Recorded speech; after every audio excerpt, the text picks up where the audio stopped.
A mother holds her dying child. She's prayed for 3 days straight. She's lived a virtuous life. She's never harmed anyone. The child dies anyway. In the next house, a murderer recovers. He mocked God. He stole from the poor. He survives. This wasn't a story. This was reality across Europe during the Black Death. And it shattered everything medieval people believed about how the world worked.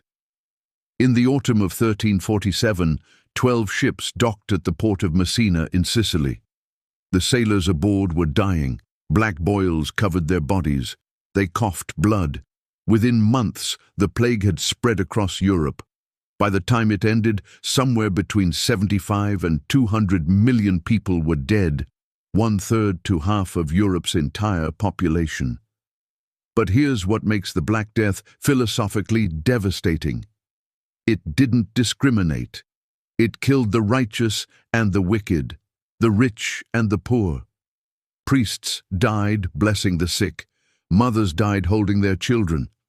For a civilization built on the belief that God rewarded virtue and punished sin, the plague asked an unbearable question. What does it mean when nature itself becomes the enemy? The world before the plague. Medieval Europe believed in order. God sat at the top of a cosmic hierarchy. Everything had its place. Everything had meaning. When bad things happened, there was always an explanation. Sin, God's judgment, the devil's work. The world made sense. Then the plague arrived, and suddenly nothing made sense anymore. The speed of catastrophe. The Black Death moved faster than understanding. In some cities, half the population died in weeks. Giovanni Boccaccio wrote, "So many bodies were brought to the churches every day that there was not enough consecrated ground to give them burial. They dug mass graves, pit after pit filled with bodies. Families abandoned their sick, not out of cruelty, out of terror. Once the symptoms appeared, the swellings, the fever, the black patches, death came within days. Medieval people tried everything, prayer, flagellation, burning aromatic woods. Nothing worked. The plague killed indiscriminately, without logic, without mercy, the death of meaning. Here's what broke people, not the dying itself, but the randomness of it. A priest who spent his life serving God died the same agonizing death as a murderer. A child who'd never sinned died alongside a corrupt official. For a society built on the idea that God ordered the universe with justice, this was existentially shattering. If the righteous die alongside the wicked, what's the point of righteousness? If prayer doesn't protect you, why pray? If God allows this, what does that say about God? These weren't just theological questions. They were questions about whether life had meaning at all. The responses to chaos. Faced with meaningless death, people responded in 3 ways. Some doubled down on faith.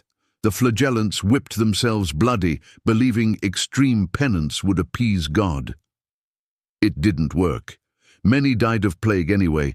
Others abandoned morality entirely. If death was random and inevitable, why not live for pleasure?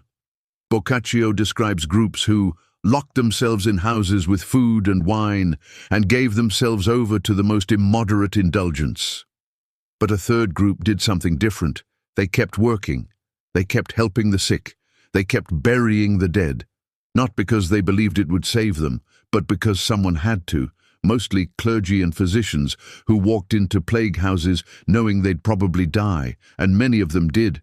But they went anyway, not because it was rational, because it was human, the world that emerged. When the plague finally receded around 1353, Europe was transformed. The old certainties were gone. Labor was suddenly scarce. Peasants could demand wages. The feudal system began to crack. The church's authority weakened. If prayers didn't stop the plague, what good was the church? Art became obsessed with death. The danse macabre, showing death, claiming everyone equally. The Renaissance, with its emphasis on human experience over divine decree, was born partly from plague survivors trying to find meaning in a world where the old meanings had died. What the plague teaches about nature. The Black Death forces us to confront an uncomfortable truth. Nature doesn't care about us. It's not evil. It's not punishing us. It's not even aware of us. A bacterium doesn't hate. It just reproduces. And sometimes its reproduction kills millions of humans. Medieval people saw the plague as intentional, God's judgment or the devil's work, but it wasn't intentional, it was biological. A flea bit a rat.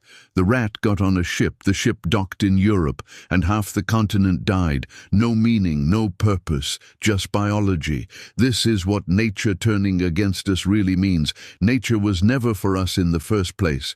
We exist in a universe that is fundamentally indifferent to human suffering. That's not pessimism, that's reality. The question of meaning. So, if nature is indifferent, if death is random, if virtue doesn't protect us, where does meaning come from?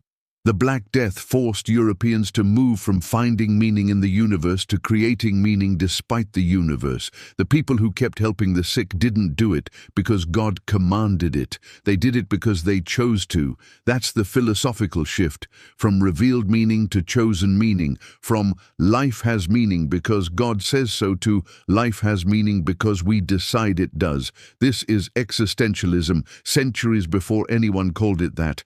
The modern parallel.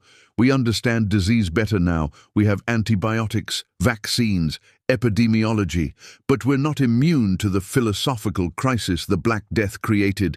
COVID-19 reminded us nature still doesn't care. And we're still confronted with the same questions. How do we find meaning when bad things happen to good people? How do we maintain hope when nature feels hostile? The answers haven't changed. Meaning doesn't come from the universe, it comes from us. From the choice to act with compassion even when compassion isn't rewarded. From the choice to help others even when we can't help ourselves. The final lesson. When nature turns against us, we learn what we're made of. The Black Death revealed that we live in an indifferent universe. But it also revealed that we don't have to be indifferent to each other. That when everything falls apart, when death is random and meaning is absent, we can still choose compassion.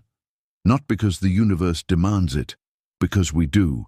The plague killed millions, but it couldn't kill the impulse to help a dying stranger, the choice to bury the dead with dignity, the decision to rebuild, even knowing that death could return tomorrow. The Black Death asked medieval Europe, what do you do when nature becomes your enemy? And the answer that allowed civilization to continue, was this. You keep being human anyway. You keep caring. You keep helping. You keep creating meaning in a meaningless universe. Not because it's rational, because it's who we are. And no plague, no matter how terrible, can take that away. Unless we let it.